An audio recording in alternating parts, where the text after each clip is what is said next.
Hi, I'm Ginny Robertson, founder of the On Purpose Woman magazine and founder and publisher of On Purpose Woman of the On Purpose Woman Global Community.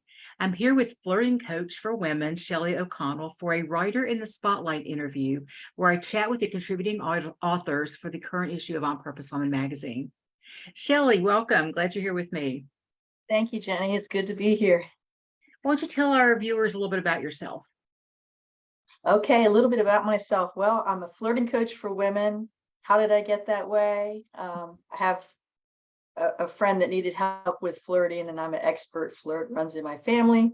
And I pull on my counseling experience and other realms to help women look at flirting in a different way. Well, you are the only person I know on the planet who talks about flirting. And so in a really, I mean, there are probably people out there talking about flirting, but I'm talking about in a really positive, effective way for women to do it, to do something that we've been told, we have to be careful with, or we probably really shouldn't do it, and that sort of thing. So you wrote an article in the July-August issue of On Purpose Woman called Tips for Successful Flirting, and it's number 2 in a series. So tell us a little bit about the series and why you're writing it. The series is little snippets of information about flirting, and I kind of break it down and take you through things, and also along the way give you a few tips so that you can understand flirting and discover some of the joys of it for yourself. I'm writing it because I believe that you hinted to that already, or spoke of some of the things around flirting. There's all these preconceived, made up rules that really are just to benefit men, and they contradict each other, and really what they essentially do is limit women. They limit women from playing and expressing their joy and being present in the moment. So I'm helping women to unpack that and to let go of the limits and be more confident and enjoy life more. Who wouldn't like I that? love it. I love it. Thank you. Well, you start out by writing that flirting is successful when we allow ourselves to play. So can you talk Mhm. about how flirting and play go together? Right. We've been taught that flirting is just to gratify a man. Again, that's one of the made up rules, and it's really not. That's basically a lie. Flirting really is truthfully just a form of play. And when we can think of it in that way, what it does is it takes the pressure and there's all those preconceived things that we've been carrying around, forever off. And it opens us to think about it in a different way. And it does become successful then, because when we play, and that most of us as ladies don't do that, we've been conditioned out of that too. When we play, we're present to the moment. And if you think about young children, they're fully engaged, right? They're experiencing everything. They're smiling, they're lit up, their curiosity is engaged. So all of those things can be true for us as adults too. So when we think of it and reframe it as a form of play, then it gives us a different starting point, and it gives us different tools that we can then apply them and have it be a successful experience and a fun experience for us and whoever is lucky enough that we're flirting with at the time.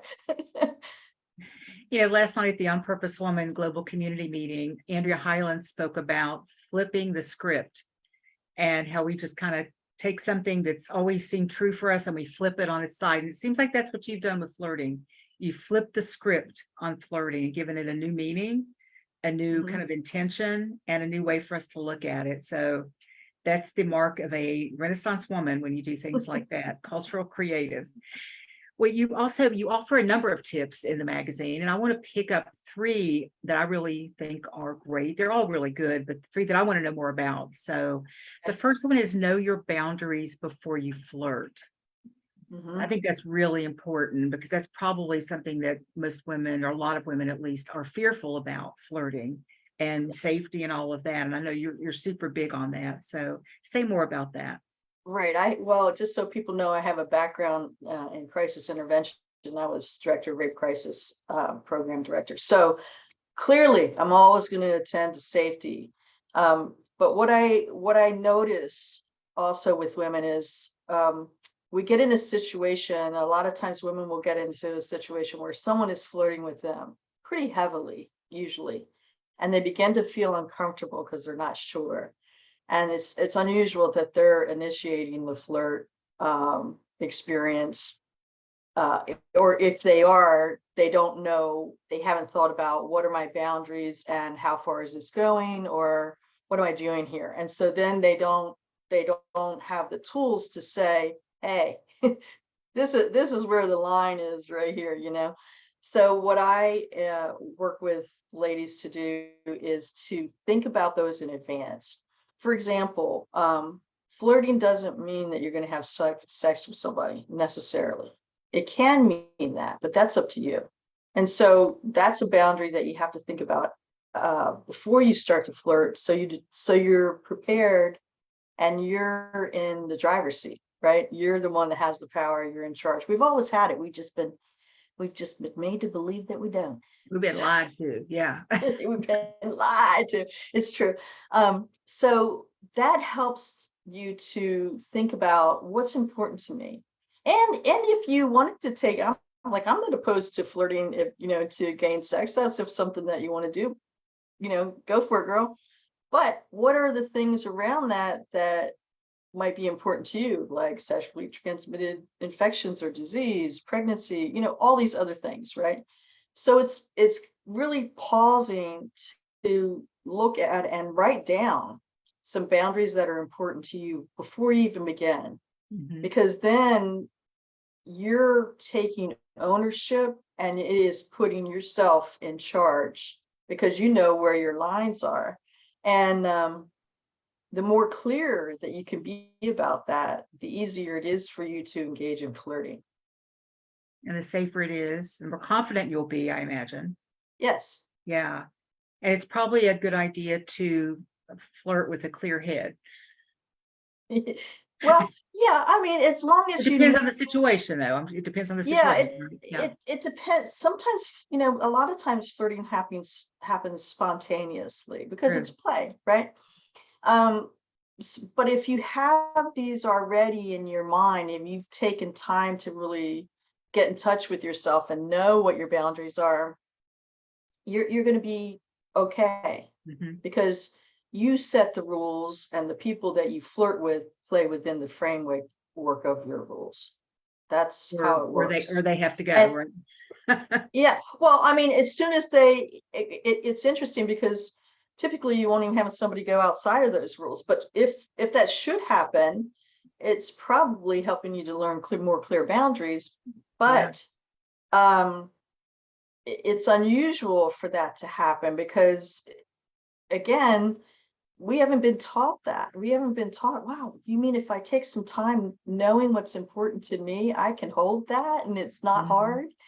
Yes, you can, you know. So it's a different, and it's key. If you don't have your boundaries in place, you're gonna experience you know, someone being all over the place with you, you know. Yes, safety could be an issue then, you know.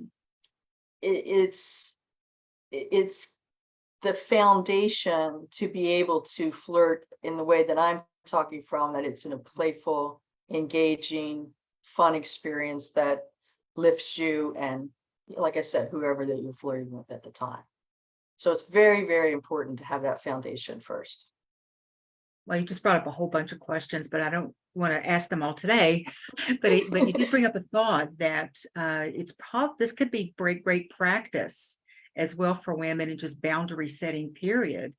Yeah. And to be so clear that when that moment comes, when your boundary has been reached, that you're not thinking, oh, I don't want to hurt their feelings, or I don't want to, you know, all that stuff that goes through our head. We want to be nice women, good girls, right? Oh, I don't want to tell them they're wrong, or I don't want to say no. No, because by that point you're clear. And you're clear. in that clarity. So that I think that's just a good rule to have all around. Yep. But to use it in the way you're talking about is just, I think, really good. So thank you for that.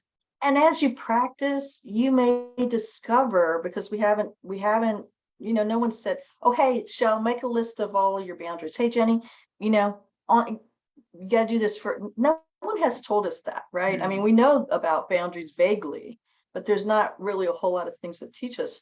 So you may have boundaries, and then you're out there and something's happening and things are going well, but then you just realize, oh yes, and I need to refine that, or I want to add this in too. Mm-hmm. Yeah. And that's okay. Yeah. It's all fluid. Yeah. Mhm. You also give a tip to set your intention for the flirt. What's that about? Yes. Well, there's lots of different ways to flirt. You can flirt to be playful. You can flirt to express, oh, this person seems interesting. Let me, play with them a little more and get to know them better. I sometimes flirt with the cashier or, some checker if they're having a bad day, because it, just lifts everybody right up. Um, but if I'm going to flirt with my husband, there's a whole range of things that I want to flirt with him with, right? Mhm. So it's important to think about, and it's good practice. It helps you to clue into your boundaries. And so it's good practice to think about, what's my intention for this flirt? And even if it happens spontaneously and you want to keep it light, my intention is to keep it light and playful. That's all you Mhm. need. Yeah. It's just a pause to remember that you're in the driver's seat and you decide what's right for you. And that is so important, because if we know our intention and know our boundaries, then we are very confident and we're in charge. Like you say, we're calling the Mhm. shots here, and more women need practice in doing that. Right. And it doesn't mean that you have to be, if you're somebody that's more shy, or you like being super feminine, that doesn't mean that you have to become aggressive, right? Right. You still are true to who you are, but you apply those principles in the way that is true to you. Mhm. That's a great point. Also, you talk about using your eyes to flirt. Oh, yes. Well, that's because when we connect with people, typically the very first way that we do that is through the eyes. And if you're shy and that's okay. You can be shy. And I have friends who are shy, and I have ladies that I've coached who are shy.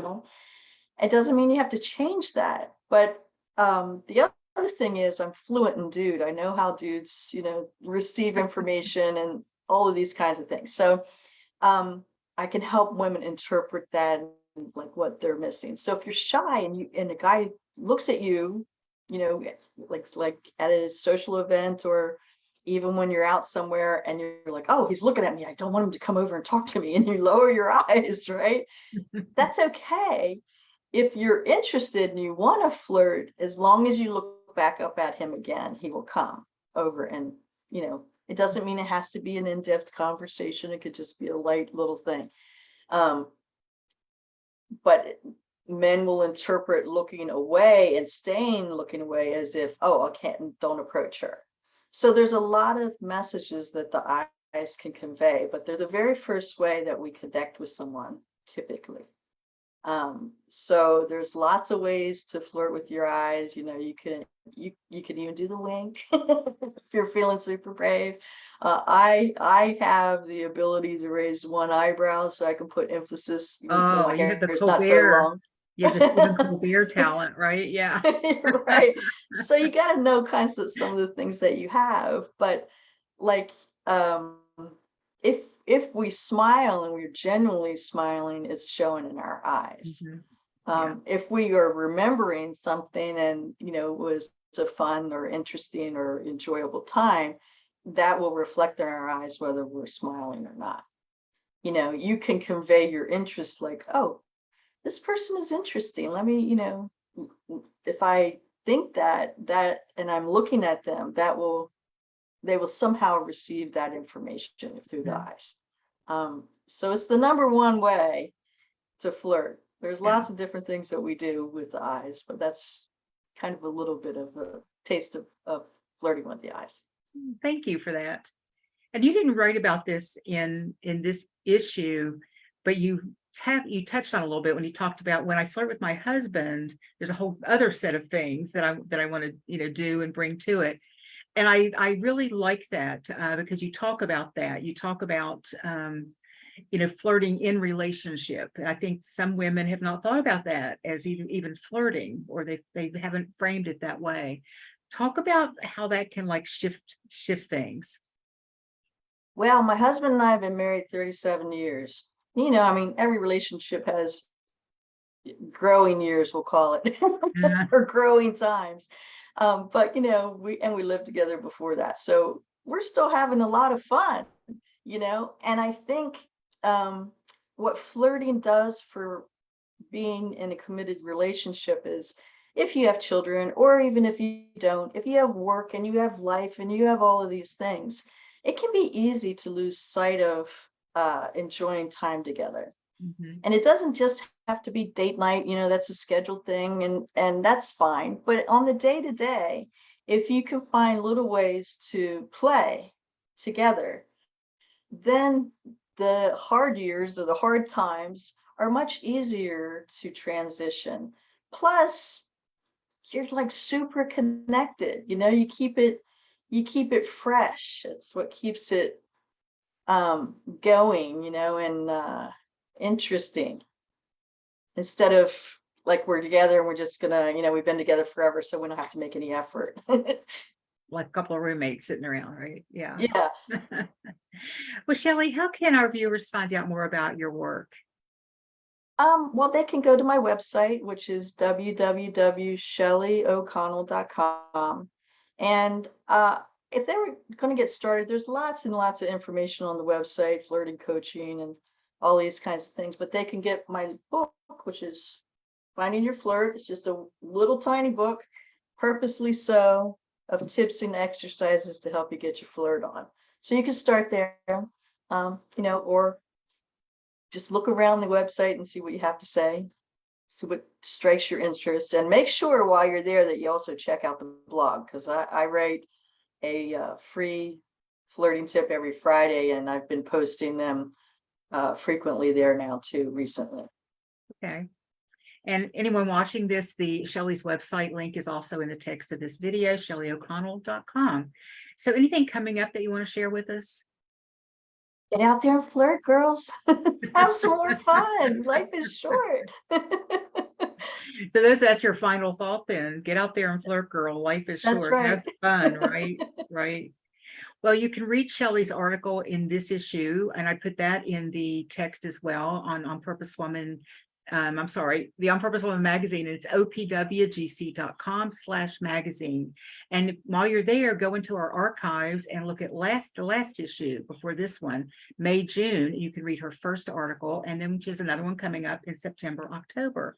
So Shelly, thank you for being with us today, for sharing your wisdom in the magazine. And I just love what you do. Thank you, Ginny. Thank you so much. I love writing for your magazine, and everybody should check it out, because there's amazing women that show up all the time and have just some great insights and things that they're doing. Read it. Thank you. Thank you, Shelly. And I want to thank you, anyone watching this live or as the replay on our YouTube channel, again, to read Shelly's article as well as other inspiration for your mind, your body, your spirit, and your business. Visit our website at opwgc.com. It's also in the text of this video. And while you're there, check out the On Purpose Woman Global Community and join us for one of our Zoom gatherings. Thanks again for watching.